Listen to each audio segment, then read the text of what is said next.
What's up, guys? It's Justin back at it again. We've got another Fractal Radio, and this time I'm joined by the founders of Project Illune, Cedric, Craig, Meg. How are you guys doing? Very Doing good. Great to be awesome. here. Cedric's doing this because it's a celebration greeting, the silent So greeting on our team calls. I love it. Awesome. So, guys, tell me about the game. What's the high level of Project Illune? What are you building? So our game is called Star Garden, and the idea is that it's a co-op MMO where you arrive on this beautiful land, this beautiful island called the Star Garden, that you share with 5 to 40 players. And so you're basically forging your tribe. And every day you work together, you build your creature armies, you build strategies, and you have to coordinate to send your creature armies together as a tribe against other armies, against other Star Gardens. And so the game is highly social because you're basically building meaningful relationships and every day building strategies with your team and having fun. Awesome. And how did you guys come together to build this game? Tell us your All right, so backgrounds. Craig, you have to start on this one. So I've been in the game industry for many years. I worked at Disney in like the 90s doing stuff like Toy Story and Kingdom Hearts and went to the Jim Henson Company, did video games, and then I started a game developer where we created the first Call of Duty game for consoles. Ran the developer for about 13 years doing all sorts of games and was kind of like retiring, just kind of like enjoying life, traveling around. And I got involved with a VR company that was doing social impact because I was at that point where I was like, games are great for play and engagement and they're fun, but we learn a lot when we play a game. And what if we learned tools and ideas and had insights into things that could help us in life, not just in a game? And started consulting with a company in LA called Emblematic with Nani De La Pena, and I met Cedric and Megan there, who were working on these kind of social empathy engines to get people to not only have like an interesting, entertaining experience, but also learn about our world or learn about issues in a way that was very personal and exciting. And we worked together for a while, and then I went off and did a robot thing, which was another like bucket list thing I wanted to do. And Cedric and Megan just kind of stayed in touch and said, "Hey, we're thinking we want to start a video game company. You've done video game company stuff. We have some questions." And we'd kind of meet and have coffee and talk about different things. And then other things happened, which Cedric, you should take over from here. Hell yeah. So that was 2016 when we met, when I met Megan and Craig building these VR experiences, having fun. And there's a few things that happened to us during this time that led us to our journey today. One of them being Megan and I's responsibilities in the startup started to really grow, and we had less and less time to play video games. And so we were making decisions like, am I going to play League of Legends or am I going to spend 100 hours in this game? It started to be really hard to make these decisions. And in 2017, we started to dabble into blockchain technology and Web3 communities and spending time with this new philosophy that was changing the world around decentralization and giving back power to people. And when Megan and I were thinking about this, we're like, wow, this is super interesting because we could basically, like in the real world, the way that you own stuff in the real world, we could have games where people own their stuff.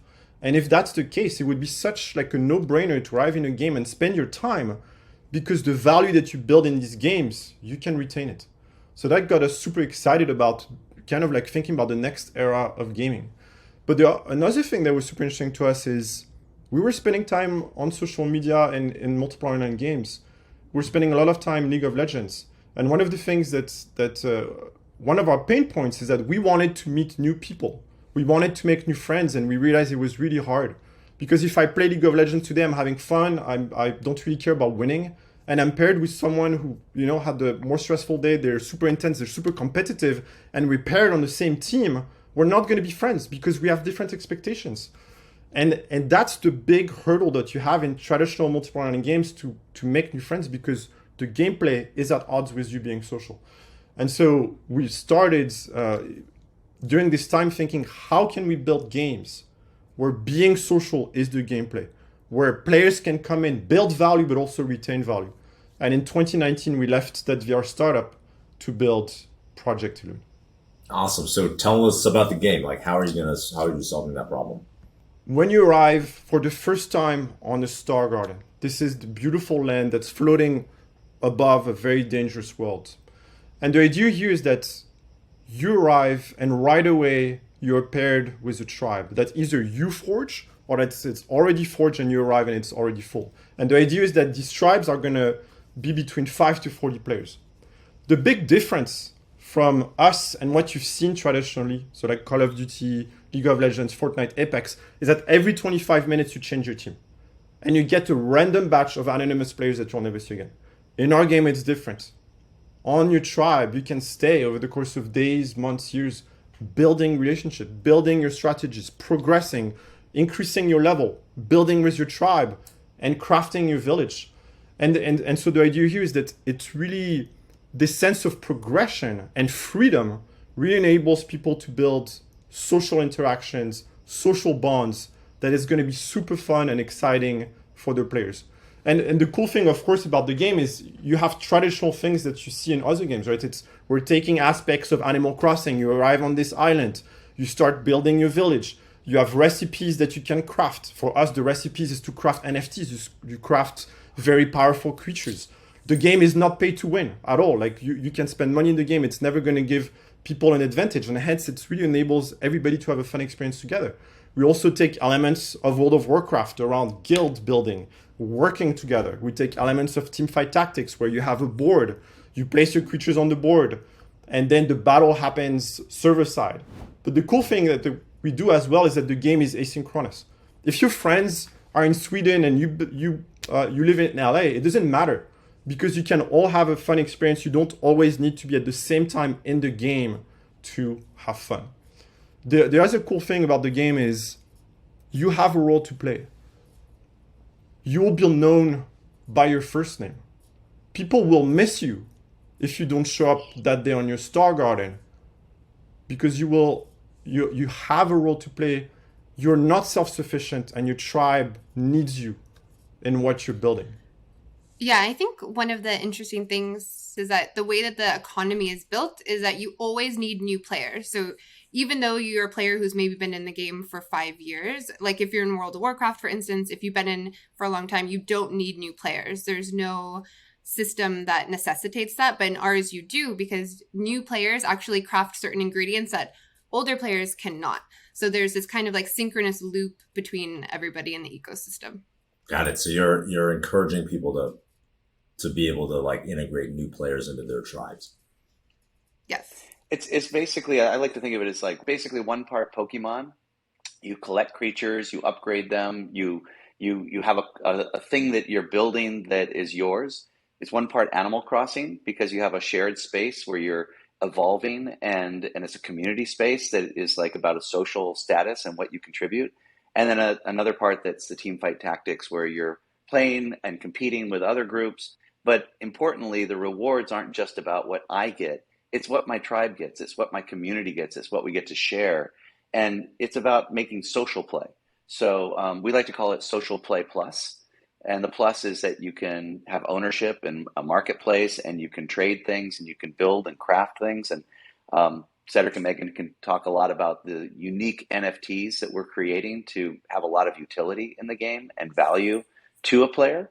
But at the end of the day, it's this idea that we're bringing people together to share an experience and meet new friends. And that pillar is something that is driving a lot of unique gameplay and game experience. I love that. My most rewarding game experiences were in like this game called Ultima Online that I played when I was much younger. And one of the things that was cool about that is, I was part of a group of people who played together all the time. There's like kind of real social connections created through this game.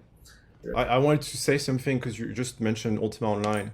When Megan and I started the company in 2019, we were looking for a third co-founder to join us who had experience in building sustainable economies, because we've seen so many of these economies in game crash, not just in Web3, but in over the last 20 years.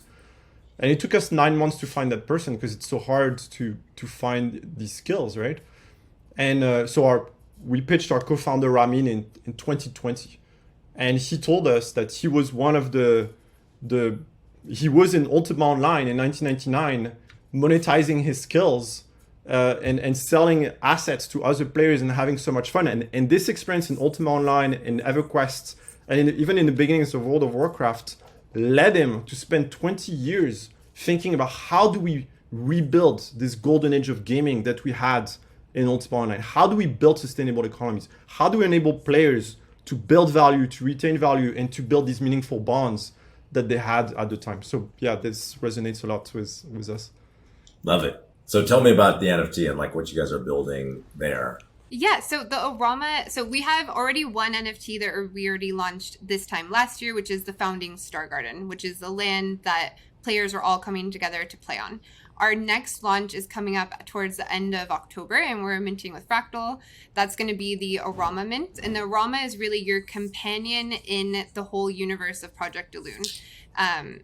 And that's going to be a free mint, and it's going to be awesome because it's not just a mint that we've seen done previously where it's just one thing. You get the Orama base body, and you actually get a whole pack of traits and cosmetics that come with it that you can use to customize and compose. You can trade those traits. So it's a really fun, more like a game avatar than your usual PFP. And the cool thing to add to this is through the user journeys, like as players, there's ways that you can do missions every day and you can unlock more of those traits. So you can always customize your Orama as you move forward. Another mechanic that we have is you can merge traits of similar rarity to create a trait of the next rarity. So imagine you have 5 uncommon traits. You can merge them to build a random uncommon trait. And so there's always going to be trading between players because I might be super excited about Justin Can's trait. I really want to have it. And so it's just going to be super cool that people are going to be trading and be able to customize their Orama. I love it. That's awesome. I think one of the things that's really important to the team is digital identity and being able to give people the ability to customize and social flex and express the things that they really are excited about or wanting to align with in the social structure. And I think digital identity, and Megan, you should talk a bit about the community and mission control and what we're doing with the passport system, is really core to being able to have a social community, right? If everybody is anonymous and nobody is someone that comes in regularly or that you see regularly, you're not going to be friends, right? Like if you think about that TV show Cheers, right? It's where everybody knows your name. It's because, people come in and they hang out and they talk about life. And I think what we've had in the industry is this segmentation of here's where I play games and here's where I do my social experience, and here's where I do my texting, and here's where I do my work. And what we're really seeing is a world where the life and the play are merging into this shared game of life. And so we're really trying to build a toolkit and a system to let people share that game of life. And we're doing that in many ways. And to build on what Craig is saying, imagine yourself, right? You arrive in our world, and by your actions, by what you do, your behavior, your choices, you get a soulbound NFT. And that soulbound NFT is tied to you forever. You cannot trade it. And you ask me why, what's the point of having an NFT that you cannot trade? Well, the point is that you can build your identity. Now, if I look at Craig's profile or Justin's profile or Meg's profile, I can instantly know, wow, they've done this, and that I didn't do. Oh, we have this in common. And it's kind of like a passport system. It's kind of like a way to showcase who you are and what you have done, what you've accomplished. And it's going to be super interesting because there's no way to cheat that identity since it's not tradable. And that's super cool because it can really help you build social status and reputation across the Project Elune ecosystem and even beyond. And so to add on that, mission control is actually the only way you can participate in the Orama Mint. So it's a free mint, but there's a barrier where you have to be a part of mission control, either own a founding Star Garden or participate through a partner community like Fractal, or get to level 3 in mission control, because we're really interested in having our community start to get educated, learn about how they can create their identity. So mission control is the place to be. Awesome. Tell me what's mission control. Tell us what exactly is that? So mission control is a browser experience. You arrive, and basically there's missions you can do every day. Missions can be about retweeting. It can be about building beautiful art. It can be about connecting with other members of the community. It can be about catching creatures, about playing the browser game, about playing the full game. And you basically accumulate XP, and the XP is tied to your choices as a person. And depending on your choices, it crafts your identity. And you get a soulbound NFT that records your choices in the metadata of that NFT. And through the XP that you gain, you basically unlock levels. You can mint the Orama NFT. You can unlock new traits. You can unlock new things for the game. And so it's going to be pretty cool. But the thing that I like about Mission Control is that it's really a player dashboard that sits between the real world and the game world.